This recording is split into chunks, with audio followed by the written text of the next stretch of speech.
Pada zaman dahulu, dunia menyaksikan munculnya dua raja besar yang kehadirannya tidak hanya menandai kekuatan dan kemegahan duniawi, tetapi juga menjadi simbol dari kesombongan yang berakhir pada kebinasaan. Mereka adalah Namrud, Raja Babilonia, dan Firaun, penguasa Mesir. Kedua raja ini tidak hanya dikenal karena luasnya wilayah kekuasaan mereka, tetapi juga karena klaim mereka yang paling keji, yaitu bahwa mereka adalah Tuhan. Namun kisah ini akan memusatkan perhatian pada Raja Namrud, penguasa Babilonia yang legendaris, sebuah kisah penuh dengan intrik, kesombongan, dan akhir yang penuh peringatan.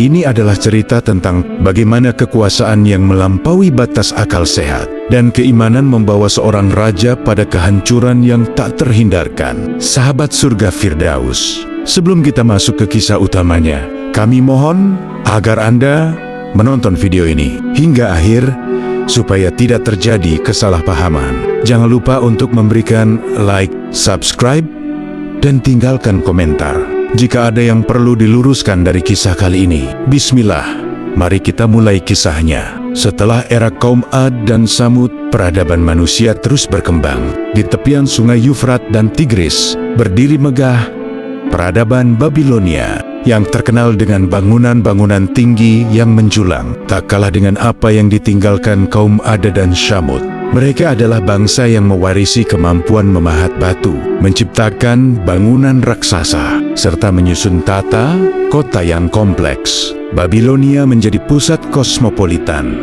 yang maju dalam berbagai aspek kehidupan, dari keahlian militer hingga peraturan sosial yang membentuk tatanan kehidupan yang sangat teratur. Dalam peradaban besar ini, lahir seorang tokoh legendaris yang di kemudian hari akan mengguncang sejarah dunia, Namrud bin Kanaan, bin Kush, bin Syam, bin Nuh namanya. Kelak dikenal sebagai penguasa pertama yang berhasil menaklukkan dunia dari ujung timur hingga barat.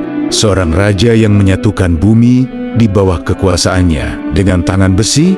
Namun perjalanan menuju tahta kekuasaan ini dimulai dengan kisah kelahiran yang tak biasa, penuh dengan pertanda aneh dan pertarungan nasib yang kejam. Kelahiran Namrud bukanlah hal yang disambut dengan sukacita. Ibunya seorang wanita yang penuh misteri, merasa kehadirannya membawa malapetaka. Sang suami Kanaan, seorang pemburu yang terkenal dengan kekuatannya, tidak menyambut putra yang baru lahir dengan kebanggaan, melainkan dengan ketakutan yang mendalam saat memandang bayi yang baru dilahirkan. Dia berbisik dengan dingin kepada istrinya, "Anak ini akan membawa kejelekan. Bunuh saja atau buang dia ke tanah lapang." Ibu Namrud terdiam, merasa ngeri akan perintah itu. Meski hati kecilnya terasa berat, dia tak punya pilihan.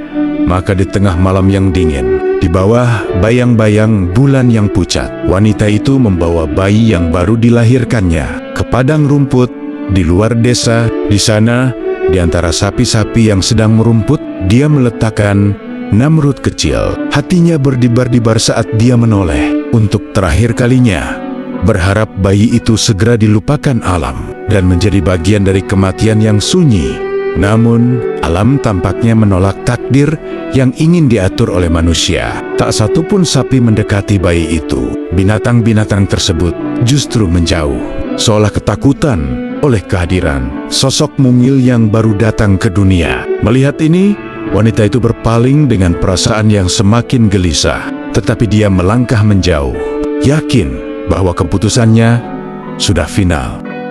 Disinilah intervensi takdir ilahi terjadi. Namrud yang tergeletak di tanah lapang bukanlah bayi biasa. Ketika harapan untuk hidupnya tampak pupus, seekor macan tutul betina mendekat dengan penuh hati-hati. Alih-alih memangsa, macan itu berjongkok dan menyusui Namrud dengan kelembutan yang tak pernah diharapkan dari seekor binatang buas. Alam seolah-olah tunduk pada kekuatan yang lebih besar, melindungi bayi tersebut, menjadikannya satu dengan kekuatan hutan. Hari berganti dan kabar tentang bayi yang disusui oleh macan tutul ini sampai ke telinga para penduduk desa. Mereka yang terpesona oleh kisah ajaib tersebut mendatangi tempat bayi itu ditemukan. Ketika mereka melihat dengan mata kepala sendiri, penduduk desa takjub. Di mata mereka, ini adalah tanda dari kekuatan gaib. Mereka memutuskan untuk mengambil bayi itu dan membawanya ke desa, membesarkannya dengan penuh keheranan dan rasa takut. Waktu terus berjalan, dan Namrud tumbuh menjadi seorang anak muda yang kuat, penuh semangat, tetapi juga suka memberontak. Tak ada yang bisa mengekang sifat liarnya. Sejak usia dini, ia sudah menunjukkan keahliannya memimpin dan memanipulasi orang-orang di sekitarnya. Dia menghimpun anak-anak muda lain untuk bergabung dengannya, menjadi kelompok pengacau yang seringkali membuat onar di jalanan. Keberanian dan harisma Namrud tidak hanya menarik pengikut, tetapi juga menebar ketakutan. Orang-orang dewasa di kampung mulai melihatnya bukan hanya sebagai pemimpin kelompok pengganggu, tetapi sebagai ancaman nyata yang semakin sulit dihentikan. Mereka berbicara di balik punggungnya, mengutuk namanya, tetapi tak ada yang berani menghadapi dia secara langsung. Berita tentang Namrud muda akhirnya sampai ke telinga Kanaan. Ayahnya yang telah lama tidak mengetahui nasib anaknya. Tidak ada yang tahu bahwa hubungan darah mengikat mereka, bahwa bocah yang kini terkenal karena kekacauan itu adalah anak kandungnya sendiri, Kanaan, yang melihat dirinya sebagai penguasa tak terbantahkan, merasa terancam oleh reputasi Namrud yang terus berkembang. Anak liar ini harus dihentikan sebelum dia menghancurkan lebih banyak, gumam Kanaan dalam kemarahan. Dia memutuskan untuk mengumpulkan pasukannya dan menghadapi pengacau yang semakin berani itu. Pasukan Kanaan berbaris menuju tempat Namrud dan pengikutnya berkumpul. Di tengah padang luas, kedua kelompok ini berhadapan. Namrud yang belum tahu bahwa prajurit yang ia hadapi adalah ayahnya sendiri, mengangkat tangannya dengan tenang, memimpin pasukannya yang bersemangat. Ketika Kanaan melihat sosok Namrud di kejauhan, ada sesuatu yang terasa familiar. Tapi amarahnya mengaburkan pikiran. Aku akan menghancurkan dia dengan tanganku sendiri. Bentrok tak terhindarkan. Prajurit-prajurit Kanaan, meski lebih berpengalaman, mulai terdesak oleh keberanian dan keganasan kelompok Namrud. Namrud sendiri berkelahi seperti serigala yang lapar, menghempaskan setiap musuh yang mendekatinya. Akhirnya kedua pemimpin ini bertemu dalam satu pertarungan yang menentukan. Keduanya bertarung dengan ganas, saling melempar serangan dengan kekuatan yang menakjubkan. Kanaan meski lebih tua, masih sangat kuat. Namun, kemarahan membuat gerakannya lebih kasar dan tak teratur. Di sisi lain, Namrud yang lebih muda dan lincah, menyerang dengan ketenangan dan ketepatan. Dalam satu tebasan cepat, Namrud berhasil menebaskan pedangnya ke arah Kanaan. Suara pedang yang menembus daging terdengar mengerikan. Kanaan terhuyung, menatap anak muda yang telah menyerangnya. Mata mereka bertemu.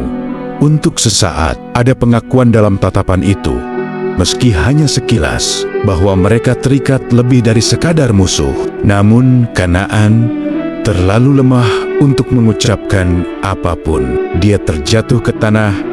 Nafas terakhirnya terhembus dalam sunyi. Namrud tanpa menyadari siapa yang baru saja ia bunuh, berdiri di atas mayat Kanaan, penuh dengan kemenangan. Tetapi di dalam hatinya, tanpa dia sadari, takdir telah mengikat rantai nasib yang kelak akan membawanya pada kekuasaan yang lebih besar, namun juga pada kehancuran yang lebih dalam.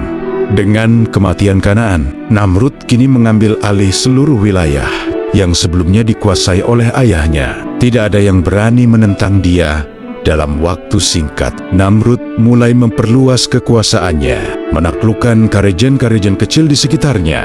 Dia tidak lagi hanya seorang pemimpin kelompok pengganggu jalanan, melainkan seorang raja yang semakin kuat, semakin haus akan kekuasaan. Setiap kali ia menaklukkan sebuah kerajaan, Namrud tidak hanya merebut tanah mereka, tetapi juga membawa budak, harta, dan tentara yang akan memperkuat pasukannya dari timur ke barat. Semua tunduk pada kekuasaan Namrud. Namanya mulai bergaung di seluruh penjuru bumi sebagai penguasa yang tak terkalahkan. Namun di balik kejayaannya ada satu perasaan yang terus menghantuinya. Dia selalu merasa ada sesuatu yang hilang, sesuatu yang tidak pernah bisa dia genggam, meskipun seluruh dunia berada di bawah kakinya. Perasaan itu adalah hasil dari darah yang tak sengaja ia tumpahkan, darah ayahnya sendiri. Di tengah puncak kejayaannya, Namrud jatuh cinta pada sosok yang selama ini selalu ada di sisinya, ibunya sendiri, Semiramis, wanita yang pernah dianggapnya hanya sebagai sosok pelindung, kini menarik hati Namrud dengan cara yang berbeda. Hubungan mereka yang seharusnya suci berubah menjadi cinta yang terlarang, dan dalam satu momen yang kelam, Namrud menikahi ibunya sendiri. Semiramis yang selama ini penuh dengan rahasia dan ambisi menyambut pernikahan ini dengan sikap yang ambigu. Ada rasa bangga dalam dirinya, tetapi juga ketakutan akan kutukan yang mungkin datang akibat hubungan terlarang ini. Semiramis adalah wanita yang penuh teka-teki. Kecantikannya tak tertandingi, tetapi di balik senyumnya yang mempesona, tersimpan ambisi dan tipu muslihat dalam hatinya. Dia tahu bahwa tindakan ini bukan hanya melawan norma dan hukum alam, tetapi juga bisa memancing murka kekuatan yang lebih besar. Namun, di bawah kilauan tahta dan kekuasaan yang telah mereka bangun bersama, Semiramis memilih untuk mengabaikan bisikan ketakutan dalam dirinya. Namrud yang telah lama memandang dirinya sebagai sosok yang istimewa, bahkan lebih dari sekadar manusia, semakin percaya bahwa ia adalah anak yang ditakdirkan untuk menjadi penguasa atas segalanya. Keyakinannya didorong oleh desas-desus yang selama ini beredar di kalangan rakyat bahwa dirinya lahir dari seorang perawan dan dilindungi oleh kekuatan alam sejak bayi. Pengakuan Semiramis yang pernah mengatakan bahwa dirinya tidak pernah disentuh oleh manusia semakin memperkuat ilusi bahwa Namrud adalah anak para dewa. Pernikahan dengan ibunya hanya mempertegas keyakinan Namrud bahwa dirinya adalah penguasa sejati bumi. Dengan Semiramis di sisinya, ia mulai merancang langkah-langkah lebih besar, bukan hanya untuk menaklukkan kerajaan-kerajaan di sekitarnya, tetapi juga untuk menantang langit itu sendiri. Dalam pikirannya, kekuasaan di bumi sudah tidak lagi cukup. Ia ingin menaklukkan surga, mengambil tempatnya di sisi para dewa, atau bahkan mengklaim tahta Tuhan. Semiramis menyadari bahaya ambisi ini, tetapi ia tidak menghentikannya. Dia malah berperan sebagai pendukung. Meski dengan hati yang penuh keraguan, mereka bersama-sama mengatur pembangunan menara yang menjulang tinggi ke langit.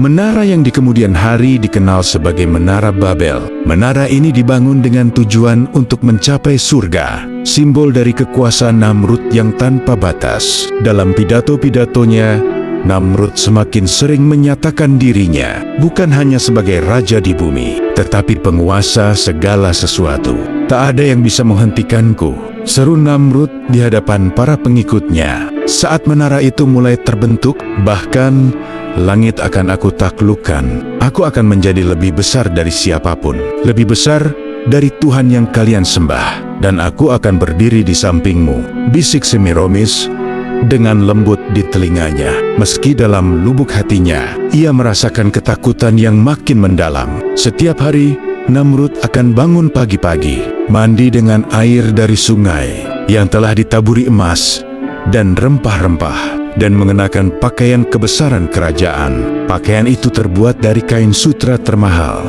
dihiasi dengan emas dan permata yang berkilauan. Di atas kepalanya, mahkota emas berkilauan yang menjadi simbol kekuasaan dan kejayaan Babilonia. Namrud akan berjalan menuju singgasana emasnya yang besar, di mana ratusan pengikutnya sudah menanti dengan penuh rasa kagum dan takut. Tuanku yang agung, Tuan kami, Engkaulah yang menguasai langit dan bumi, teriak salah seorang pengikutnya sambil bersujud dalam-dalam di hadapan singgasana. Namrud hanya tersenyum sombong. Ia duduk dengan tenang, merasa dirinya sebagai penguasa segalanya. Di depannya, para pengikut, termasuk istri dan anak-anaknya, bersujud menyembahnya. Seolah-olah Ia benar-benar Tuhan, sembah aku dan nikmatilah perlindunganku. Namrud berkata dengan suara yang lantang, menggema di seluruh aula istana yang besar. Tidak ada yang berani membantah perintahnya. Bagi rakyat Babilonia, Namrud bukan hanya raja, tetapi Tuhan yang harus disembah. Dia mendirikan patung-patung dirinya di setiap sudut kota dan desa, dan siapapun yang menolak untuk menyembahnya akan dihukum mati tanpa ampun. Sebagian besar rakyat Babilonia patuh karena takut, sementara yang lain benar-benar percaya bahwa Namrud adalah dewa yang hidup. Namun di balik segala kemegahan dan kekuasaan itu, Namrud mulai merasakan kecemasan yang mendalam. Pada suatu malam, setelah pesta besar di istananya, Namrud tertidur di kamarnya yang megah, dihiasi dengan ukiran emas dan batu mulia. Malam itu seharusnya sama seperti malam-malam sebelumnya, penuh dengan mimpi-mimpi manis tentang kekuasaan dan kejayaan. Namun kali ini, ia mengalami mimpi yang berbeda. Dalam mimpinya, ia melihat kerajaannya hancur, runtuh dalam sekejap. Kota-kota terbakar, istananya terbelah oleh kilat, dan rakyatnya tergeletak tak berdaya. Namun, yang paling menakutkan adalah sosok seorang anak kecil yang muncul di tengah kehancuran itu. Dengan tangan yang kuat dan mata penuh keberanian, Namrud terbangun dengan keringat dingin di dahinya. Dadanya berdebar keras. Mimpi itu begitu nyata, begitu mengerikan. Ia memanggil para penasehatnya pada pagi harinya, termasuk Azar, seorang pembuat patung yang terkenal dan ayah dari Ibrahim alaihissalam. Di dalam aula besar istana, para penasehat berkumpul. Azar berdiri di sisi kanan Namrud, dengan kepala tertunduk seperti biasa. "Apa arti mimpi ini?" tanya Namrud dengan suara yang bergetar. "Aku melihat kehancuran kerajaanku. Apakah ini sebuah pertanda?" Para penasehatnya saling berpandangan dengan cemas. Tidak ada yang berani berbicara. Namrud yang biasanya tegar dan penuh percaya diri, kini tampak berbeda. Wajahnya pucat dan matanya menyiratkan ketakutan yang belum pernah mereka lihat sebelumnya. Azar yang dikenal sebagai orang bijak memberanikan diri untuk berbicara. "Tuanku, mimpi seperti itu bukanlah hal yang bisa diabaikan. Bisa jadi ini adalah peringatan dari alam, atau mungkin sesuatu yang lebih besar," katanya dengan hati-hati. Namrud terdiam, merenungkan kata-kata Azar. Ia tidak percaya pada Tuhan, tetapi dalam mimpinya ia merasakan kehadiran sesuatu yang lebih besar dari dirinya sendiri, sesuatu yang menantangnya. "Apa yang harus kulakukan?" tanya Namrud akhirnya. Suaranya terdengar putus asa. Salah satu penasehatnya yang dikenal dengan kemampuan ramalannya berdiri dan berbicara. "Tuanku, menurut ilmu kami, mimpi seperti itu menandakan bahwa ada seseorang yang akan lahir malam ini. Seorang anak yang akan menjadi ancaman bagi kekuasaanmu. Anak itu mungkin akan menghancurkan kerajaanmu. Seperti yang engkau lihat dalam mimpi." Namrud tertegun. "Anak? Bagaimana mungkin seorang anak bisa menghancurkan kekuasaan sebesar ini? Tangkap semua bayi laki-laki yang lahir malam ini," perintah Namrud dengan marah. "Bunuh mereka semua. Aku tidak akan membiarkan siapapun meruntuhkan kekuasaanku." Perintah itu segera dilaksanakan. Tentara-tentara Namrud menyebar ke seluruh Babilonia, mencari bayi laki-laki yang lahir pada malam itu. Setiap rumah diperiksa, setiap tangisan bayi diawasi. Tidak ada satupun yang lolos dari pengawasan mereka. Puluhan bayi laki-laki dibunuh malam itu, semua dalam upaya untuk mencegah takdir yang Namrud takutkan. Tidak jauh dari istana, di sebuah rumah kecil yang tersembunyi di balik bukit Babilonia, seorang bayi laki-laki lahir. Ia adalah Ibrahim, yang kelak akan menjadi nabi besar dan penantang kesombongan Namrud. Azar, ayah Ibrahim, yang juga pembuat patung kepercayaan Namrud, tahu bahwa kelahiran anaknya adalah sesuatu yang istimewa. Sejak awal Azar sudah merasa bahwa anaknya berbeda, namun ia menyembunyikan kelahiran Ibrahim dari Namrud dan para prajuritnya. Nabi Ibrahim alaihissalam tumbuh dalam keheningan, jauh dari perhatian dunia, sampai saatnya tiba untuk menantang raja yang sombong itu. Pada malam itu, perintah Namrud segera dilaksanakan. Dengan kekejaman, yang tidak terhingga. Para prajurit kerajaan bersenjatakan pedang dan tombak, menggeledah setiap rumah di Babilonia. Bayi-bayi laki-laki yang baru saja lahir dibunuh tanpa ampun. Jeritan para ibu yang kehilangan anak-anak mereka menggema di seluruh penjuru kota, menciptakan suasana penuh kengerian dan kepanikan. Namun, di tengah kebrutalan itu, ada satu rumah yang terselamatkan. Rumah Azar, ayah Nabi Ibrahim alaihissalam. Di dalam rumah itu, dalam kegelisahan yang mendalam, Azar berlari masuk ke kamar istrinya. Wajahnya pucat pasi, keringat dingin mengalir di pelipisnya, seolah-olah ia telah melihat neraka itu sendiri. Istrinya yang sedang menimang bayi laki-laki yang baru lahir, memandang Azar dengan tatapan penuh kekhawatiran. "Azar, ada apa?" tanya istrinya. Suaranya bergetar Namrud. Azar terdiam sejenak, menelan ludah. Namrud telah memerintahkan untuk membunuh semua bayi laki-laki yang lahir malam ini. Kita harus menyelamatkan anak kita. Jika tidak, dia juga akan dibunuh. Istrinya tersentak mendengar kabar mengerikan itu. Ia mendekap bayinya dengan erat. Air mata mulai mengalir di pipinya. "Apa yang harus kita lakukan? Kemana kita harus pergi?" Dengan suara yang pelan namun tegas, Azar menjawab, "Kita harus membawanya ke hutan yang jauh dari sini. Kita harus menyembunyikannya di tempat yang tidak pernah terjangkau oleh Namrud dan para prajuritnya." Azar kemudian membawa istri dan bayinya ke sebuah gua yang terletak jauh di luar kota Babilonia, di tempat yang terpencil dan tidak diketahui orang banyak. Di dalam gua itu, bayi laki-laki mereka tumbuh dengan perlindungan Allah Subhanahu wa Ta'ala. Nabi Ibrahim alaihissalam dibesarkan di sana, jauh dari pandangan penguasa tiran Namrud. Sementara itu, di dalam kota, bayi-bayi laki-laki lainnya tewas di tangan para algojo yang kejam. Namun takdir Nabi Ibrahim alaihissalam sudah ditentukan oleh Allah Subhanahu wa Ta'ala untuk menjalankan misi kenabian. Tahun demi tahun berlalu, dan Nabi Ibrahim alaihissalam semakin dewasa. Di dalam hutan yang sunyi, dia belajar dari alam sekitar dan dari petunjuk yang Allah Subhanahu wa Ta'ala berikan kepadanya. Dia menyaksikan bintang-bintang di langit, matahari yang terbit dan tenggelam, bulan yang bercahaya di malam hari, dan dia mulai merenungkan tentang penciptaan alam semesta. Hatinya mulai dipenuhi dengan keyakinan bahwa semua ini tidak mungkin diciptakan oleh berhala-berhala yang disembah masyarakat Babilonia. Ada satu Tuhan yang sejati, dan Nabi Ibrahim alaihissalam merasa terpanggil untuk memberitahukan kebenaran ini kepada orang-orang. Nabi Ibrahim alaihissalam tumbuh besar di tempat yang jauh dari Babilonia, di hutan yang sepi dan terasing. Meskipun tumbuh tanpa pengaruh masyarakat Babilonia, Allah Subhanahu wa Ta'ala menjaga dan membimbingnya hingga tiba saatnya ia diangkat sebagai nabi pada usia 40 tahun.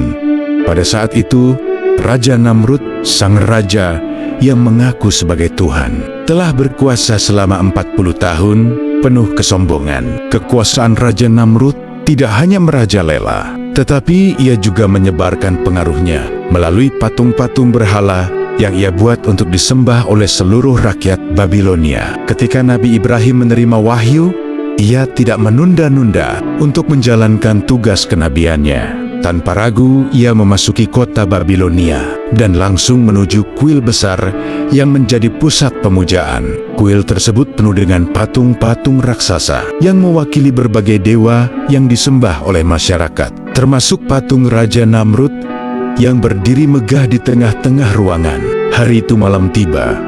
Suasana kuil semakin ramai dengan para penyembah yang datang membawa sesajen untuk dipersembahkan kepada patung-patung. Penjaga kuil yang dianggap paling dekat dengan para dewa mengawasi sesajen yang diletakkan oleh masyarakat di altar tinggi. Setiap orang yang datang sujud dengan penuh ketakutan, takut akan murka para berhala jika mereka tidak memberikan persembahan yang cukup. Nabi Ibrahim alaihissalam dengan penuh keyakinan memasuki kuil tersebut. Tidak seorang pun mengenalnya, karena ia berasal dari luar Babilonia. Namun kehadirannya segera menarik perhatian. Dengan langkah pasti Nabi Ibrahim mendekati patung-patung besar itu, sesuatu yang dianggap mustahil oleh penduduk Babilonia. Mereka percaya bahwa mendekati patung saja bisa mendatangkan kutukan, apalagi menyentuhnya. Namun Nabi Ibrahim terus berjalan mendekat. Matanya fokus pada altar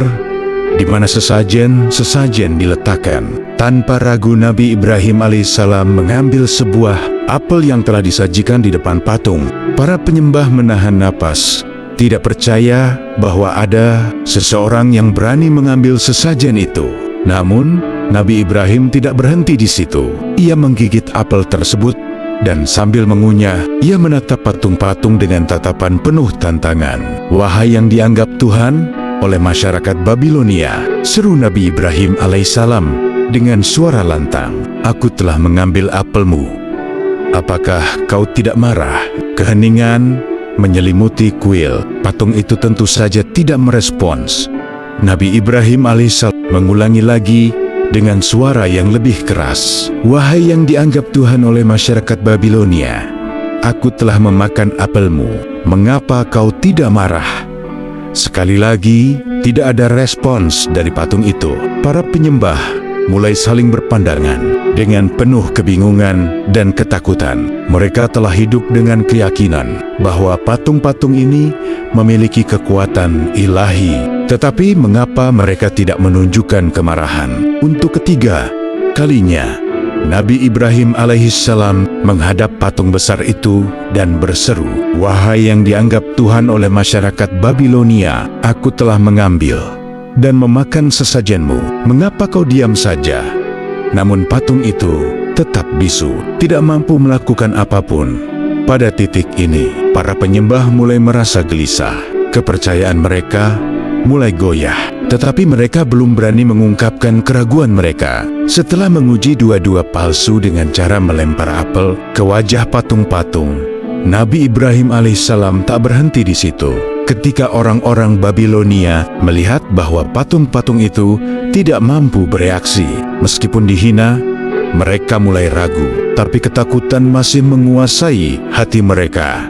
Nabi Ibrahim alaihissalam tidak terhenti hanya dengan tindakan tersebut. Ia berkata kepada masyarakat Babilonia, "Wahai Tuhan-Tuhan yang kalian sembah, tidak layak disembah jika hanya diam tak berdaya. Tuhan sejati adalah Allah Subhanahu wa Ta'ala yang menciptakan langit dan bumi." Dengan kata-kata itu, Nabi Ibrahim alaihissalam mulai merencanakan tindakan lebih besar untuk menggoyahkan keyakinan mereka. Setelah meninggalkan kuil, Nabi Ibrahim alaihissalam kembali dengan membawa sebuah kampak besar.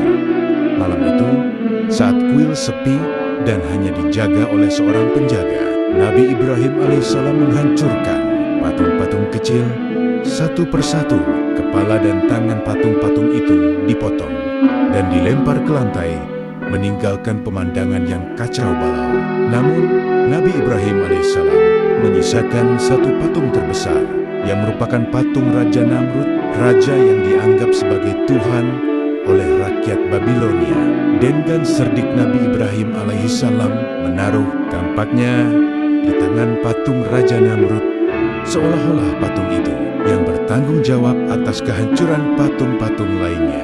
Setelah menyelesaikan tindakannya, Ibrahim alaihissalam pergi dengan tenang meninggalkan kuil. Keesokan paginya, masyarakat Babilonia datang ke kuil untuk beribadah seperti biasa. Tetapi mereka terkejut melihat pemandangan yang porak-poranda. Patung-patung yang mereka sembah hancur berserakan, hanya menyisakan patung Raja Namrud yang utuh dengan kampak di tangannya. "Siapa yang melakukan ini?" teriak mereka dengan marah. Penjaga kuil yang menyaksikan kejadian malam itu menunjuk Nabi Ibrahim alaihissalam. "Ibrahim, dialah yang melakukannya semalam." Mereka segera memanggil Nabi Ibrahim untuk dihadapkan kepada mereka. Ketika Nabi Ibrahim tiba, mereka menuntut jawaban. "Apakah engkau yang menghancurkan Tuhan-Tuhan kami?" Dengan tenang Nabi Ibrahim alaihissalam menjawab, "Lihatlah siapa yang memegang kampak itu. Tanyakan pada patung besar itu. Mungkin dia yang menghancurkan patung-patung lain." dia bisa berbicara, tentu dia akan menjawab. Orang-orang Babilonia tertegun mendengar jawaban Nabi Ibrahim. Beberapa mulai berpikir bahwa mungkin memang benar. Patung-patung ini hanyalah buatan manusia yang tidak bisa apa-apa. Namun sebagian lain tetap terjebak dalam keyakinan mereka dan merasa terhina. Meski ada keraguan di antara sebagian masyarakat Babilonia, beberapa orang yang masih keras kepala memutuskan untuk melapor kepada raja mereka, Raja Namrud. Mereka merasa bahwa tindakan Nabi Ibrahim adalah penghinaan besar dan harus dihukum. Mereka mendatangi istana dan memberitahu Raja Namrud tentang apa yang dilakukan Nabi Ibrahim di kuil Raja Namrud yang selama ini dianggap sebagai Tuhan oleh rakyatnya. Merasa terancam, ia tahu bahwa tindakan Nabi Ibrahim adalah ancaman langsung terhadap kekuasaannya dan otoritasnya sebagai dewa di Babilonia. Tanpa ragu, ia memerintahkan agar Nabi Ibrahim alaihissalam dibawa ke istananya untuk diadili. Nabi Ibrahim alaihissalam yang sudah siap menghadapi konsekuensi dari tindakannya berkata kepada para utusan, Raja Namrud, tidak perlu kalian melapor kepada rajamu. Aku akan datang sendiri ke istana. Pagi itu, Nabi Ibrahim dengan penuh keberanian berjalan menuju istana Raja Namrud, tempat raja duduk di singgasananya, dikelilingi oleh rakyat yang selalu menyembahnya dan memohon bantuan darinya setiap hari.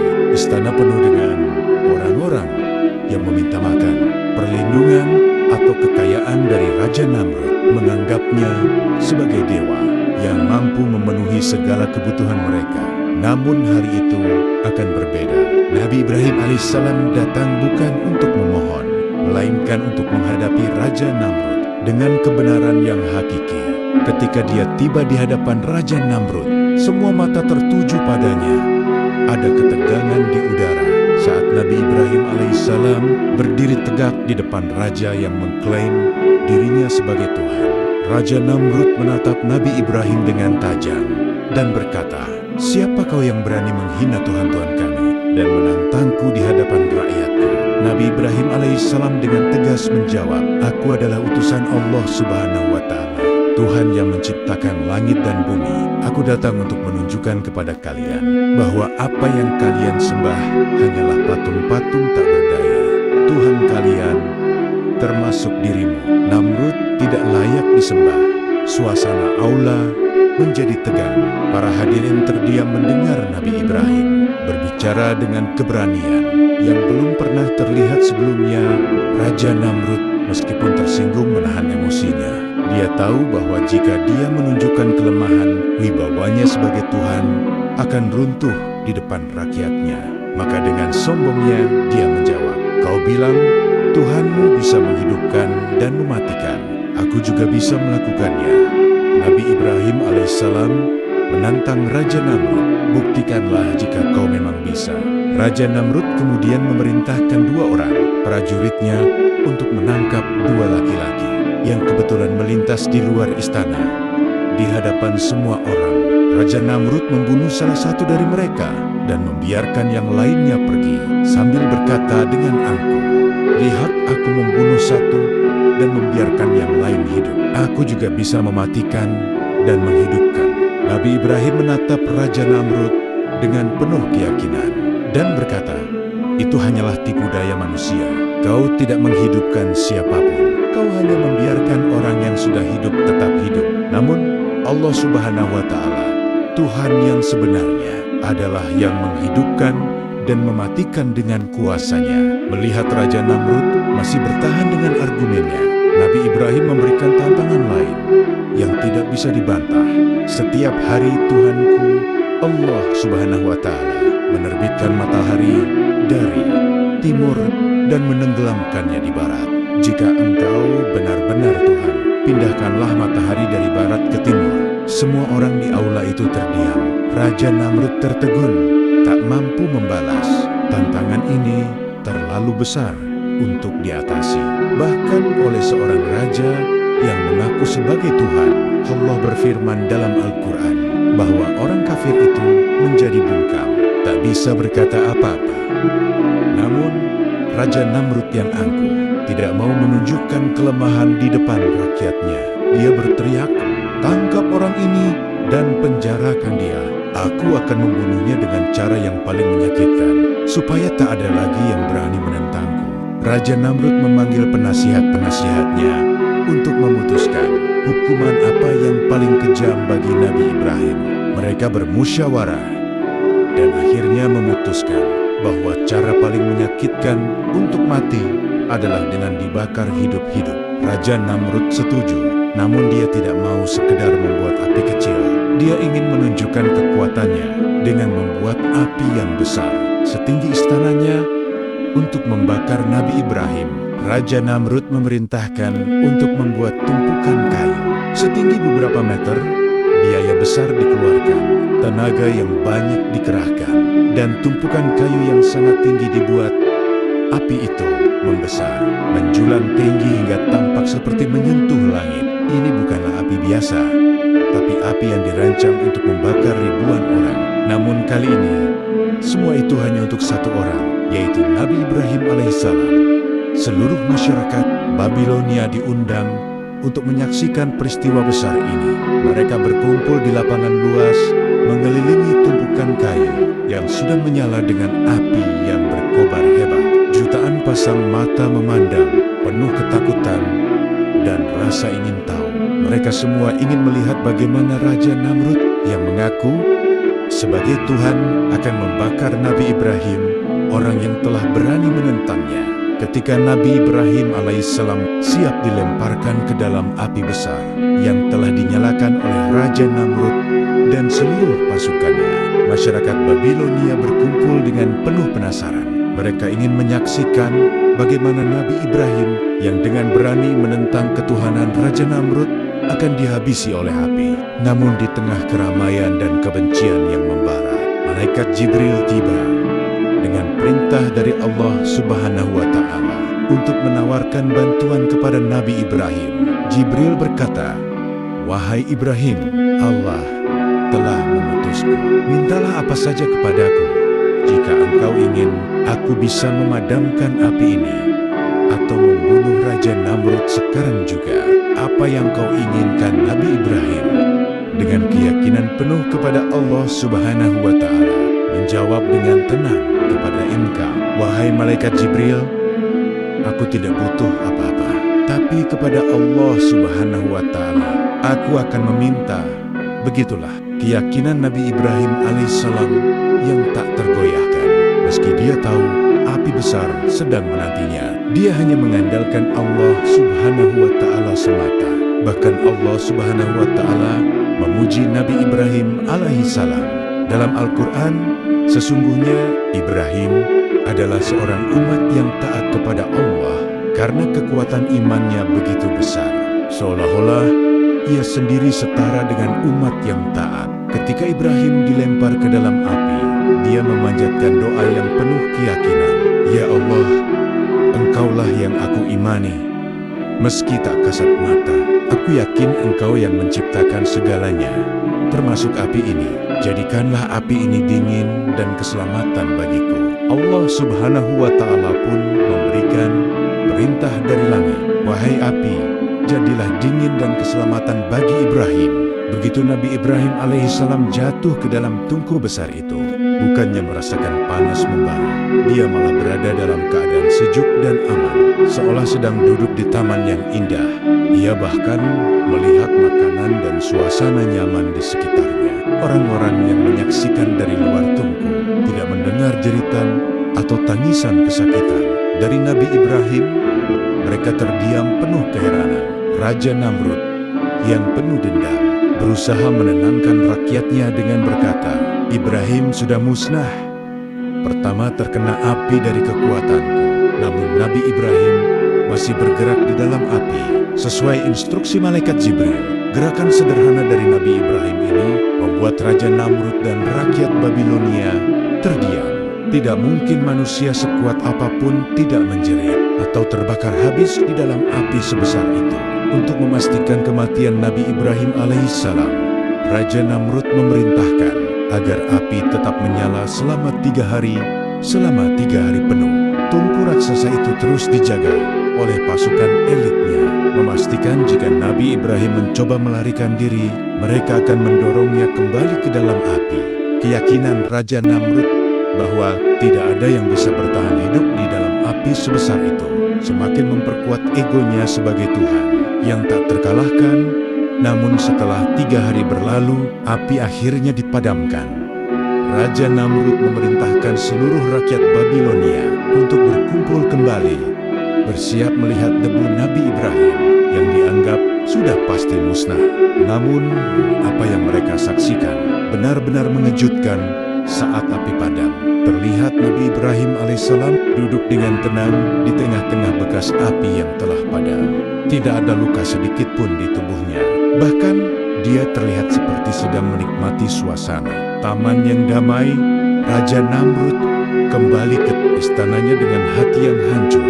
Setelah peristiwa memalukan di hadapan rakyatnya, di mana api yang dinyalakan untuk membakar Nabi Ibrahim alaihissalam malah berubah menjadi tempat yang sejuk bagi sang nabi. Kebohongannya selama ini mulai terungkap. Kegagalannya mempertahankan citra sebagai penguasa yang tak terkalahkan menjadi pukulan telak bagi ego dan reputasinya.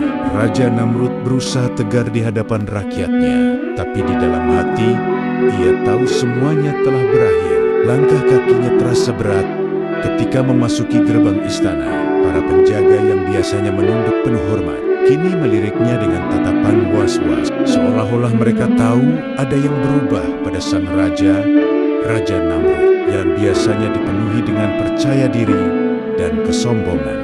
Kini tampak seperti bayangan dirinya yang dulu. Malam itu, ketika ia duduk di atas singgasana emasnya, dikelilingi oleh permadani mewah dan patung-patung dewa yang biasa ia sembah, tak ada satupun yang memberinya ketenangan, kekuasaan, harta dan kemegahan. Istananya kini tampak hampa. Raja Namrud tidak bisa berhenti memikirkan Nabi Ibrahim.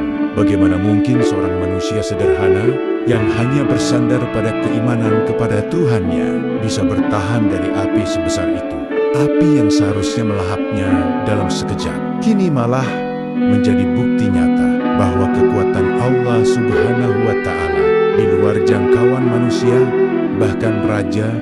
Malam itu, Raja Namrud mencoba tidur, tapi rasa takut dan malu terus mengganggunya. Setiap kali ia memejamkan mata, bayangan Nabi Ibrahim yang berdiri tegak di dalam api muncul di benaknya, seolah-olah menantang seluruh kepercayaan dan keyakinan Raja Namrud. Suara api yang berderak seakan menggaung di telinganya, tapi bukan karena membakar, melainkan karena kehinaan yang ia rasakan keesokan harinya.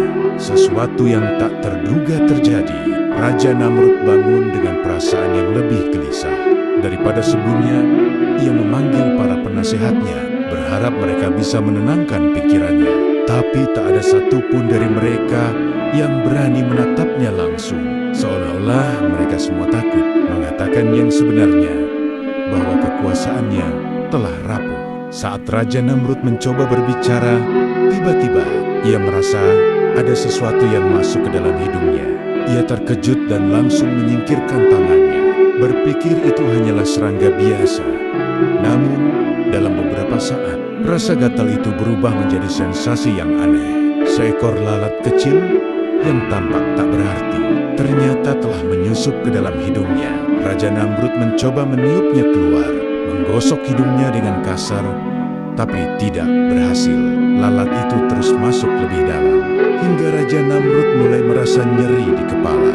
Di depan para penasehatnya, Raja Namrud mulai mengerang, memegang kepalanya dengan kedua tangan. Lalat itu bergerak menuju otaknya, dan rasa sakit yang sebelumnya ringan kini berubah menjadi rasa sakit yang menyiksa. Raja Namrud berteriak kesakitan, memukul-mukul kepalanya, berusaha mengeluarkan lalat itu, tapi sia-sia. Rasa sakit itu semakin menguat, menyebar ke seluruh kepalanya. Dalam keputusasaan, Raja Namrud memanggil tabib-tabib kerajaan. Mereka datang terburu-buru, membawa ramuan-ramuan dan alat-alat pengobatan. Namun setelah berjam-jam mencoba berbagai cara, tidak satupun yang berhasil. Rasa sakit di kepala Raja Namrud semakin menjadi-jadi. Dia menjerit seperti binatang yang terluka, berbaring di lantai istana, berguling-guling tanpa malu di hadapan para pelayannya. Hari-hari berikutnya menjadi mimpi buruk bagi Raja Namrud. Rasa sakit itu tidak pernah mereda. Lalat kecil yang ada di dalam otaknya terus menggerogoti, menghancurkan dirinya dari dalam. Pada hari pertama, Raja Namrud masih mencoba untuk bertahan meski tanpa hasil. Ia tidak bisa makan, minum, atau tidur. Setiap kali ia menutup mata, ia merasa seolah-olah kepalanya akan meledak. Pada hari kedua, rasa sakit di kepala Raja Namrud menjadi tak tertahankan. Lalat kecil yang bersarang di dalam otaknya terus bergerak, menciptakan sensasi yang menusuk seperti ribuan jarum di dalam tengkoraknya. Ia tidak bisa berpikir jernih. Setiap detik terasa seperti siksaan yang tak berujung. Dalam kegilaan yang timbul dari rasa sakit, Raja Namrud mengambil berbagai benda tumpul di sekitarnya, tongkat kayu, guci batu, bahkan sisi meja, dan memukul-mukul kepalanya. Dengan harapan bisa mengusir lalat tersebut keluar, pukulan demi pukulan menghantam kepalanya, meninggalkan memar dan luka. Para penjaga dan pelayan yang menyaksikan hanya bisa terpana, takut mendekat karena raja mereka terlihat semakin gila. Suara benturan yang dihasilkan oleh benda-benda tumpul itu menggemakan rasa putus asa dan stres Raja Namrud. Namun semua usahanya sia-sia. Lalat kecil itu tetap berada di dalam kepalanya, membuat rasa sakit semakin menggila. Dengan mata yang liar dan nafas tersengal, Raja Namrud terus memukuli dirinya sendiri, seolah-olah bisa mengeluarkan lalat itu dengan kekerasan. Tapi semakin keras ia memukul, semakin dalam rasa sakit yang dirasakannya. Kegilaan mulai merasuki pikirannya. Ia tidak lagi tampak sebagai raja perkasa yang memerintah dengan tangan besi. Kini, ia hanyalah seorang pria yang terguncang oleh penderitaan yang tak dapat ia kendalikan. Pada hari ketiga, usaha Raja Namrud untuk memukul-mukul kepalanya hanya membuatnya semakin terlihat menyedihkan. Kepalanya penuh dengan luka memar, dan darah mulai merembes dari pelipisnya akibat pukulan yang terlalu keras. Tapi rasa sakit yang ditimbulkan oleh lalat itu masih jauh lebih hebat daripada rasa sakit fisik akibat pukulan-pukulan tersebut. Raja Namrud semakin stres.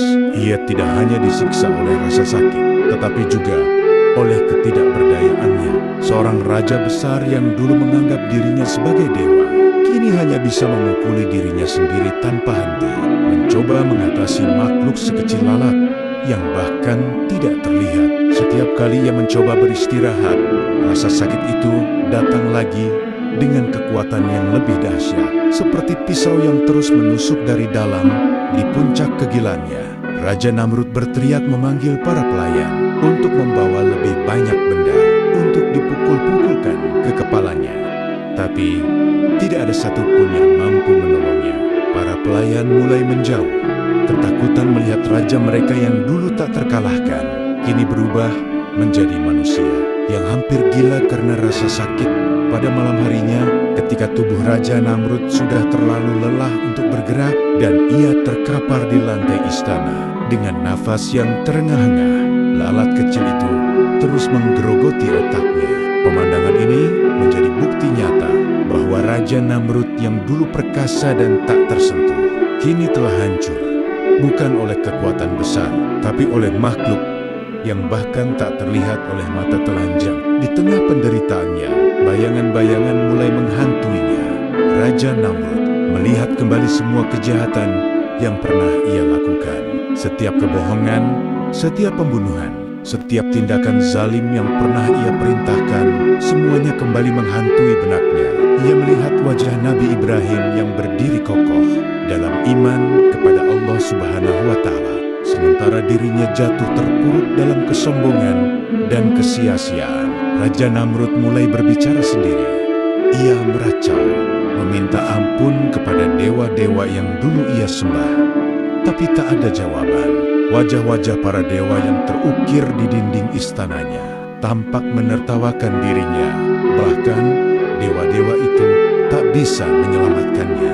Ketika matahari mulai tenggelam di ufuk barat, Raja Namrud akhirnya tergeletak mati. Suara erangannya perlahan memudar, meninggalkan istana dalam keheningan yang mencekam. Tubuhnya yang dulu begitu berkuasa, kini terbaring diam tanpa nyawa. Yang lebih mengejutkan, lalat kecil yang menyebabkan semua penderitaan itu keluar dari hidungnya. Pemandangan itu membuat semua orang yang menyaksikan terpana. Bagaimana mungkin seorang raja yang begitu kuat dan penuh kekuasaan bisa dihancurkan oleh makhluk sekecil lalat? Berita kematian Raja Namrud dengan cara yang hina ini tersebar ke seluruh penjuru Babilonia. Orang-orang yang dulu takut padanya kini berbisik-bisik membicarakan bagaimana kekuatan Allah Subhanahu wa Ta'ala telah menghancurkan raja mereka dengan cara yang tak terduga. Raja Namrud yang memiliki kekayaan, pasukan dan kekuasaan tak mampu melawan makhluk Allah Subhanahu wa Ta'ala yang begitu kecil. Setelah kematian Raja Namrud, istananya menjadi tempat yang sunyi. Patung-patung dewa yang dulu ia sembah kini dibiarkan berdebu. Tak ada lagi ritual penyembahan yang dilakukan. Rakyat Babilonia kini sadar bahwa kekuatan Allah adalah yang tertinggi. Nabi Ibrahim alaihissalam kembali menjalani kehidupannya dengan tenang, sementara Babilonia terperangkap dalam keheningan, merenungi nasib raja mereka yang malang. Kisah ini membawa pesan yang jelas bagi seluruh umat manusia. Kekuatan Allah Subhanahu wa Ta'ala tidak dapat ditandingi oleh apapun di dunia ini. Mereka yang sombong dan menolak kekuasaannya, seberapa kuat pun mereka, akan dihancurkan dengan cara yang tak terduga.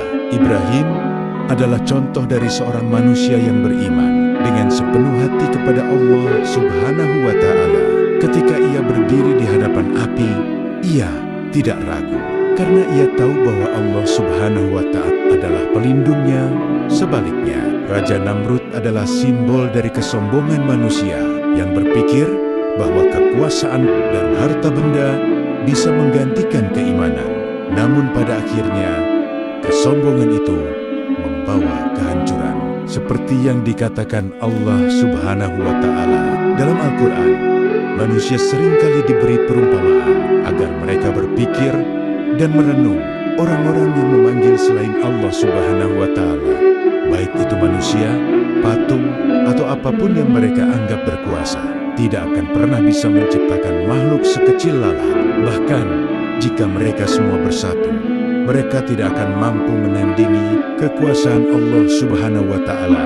Kematian Namrud adalah bukti nyata bahwa makhluk Allah Subhanahu wa Ta'ala sekecil apapun bisa menghancurkan siapapun yang menentangnya. Kisah kematian Raja Namrud ditutup dengan pesan yang mendalam. Allah Subhanahu wa Ta'ala tidak hanya menghancurkan Raja Namrud secara fisik, tapi juga menghancurkan kesombongan dan ego yang ia bangun sepanjang hidupnya.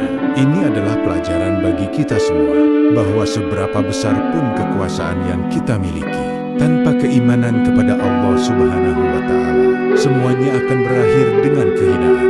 Nabi Ibrahim alaihissalam terus menjadi teladan bagi umat manusia sebagai sosok yang taat dan berserah diri hanya kepada Allah Subhanahu wa Ta'ala. Kisah ini mengajarkan kita tentang pentingnya iman, kesabaran, dan kesadaran bahwa segala sesuatu di dunia ini hanyalah sementara. Sahabat surga Firdaus, jangan lupa like, subscribe sebagai bentuk dukungan terhadap channel Surga Firdaus, dan tuliskan di kolom komentar tanggapan kalian tentang kisah kali ini. Akhir kata, wassalamualaikum warahmatullahi wabarakatuh.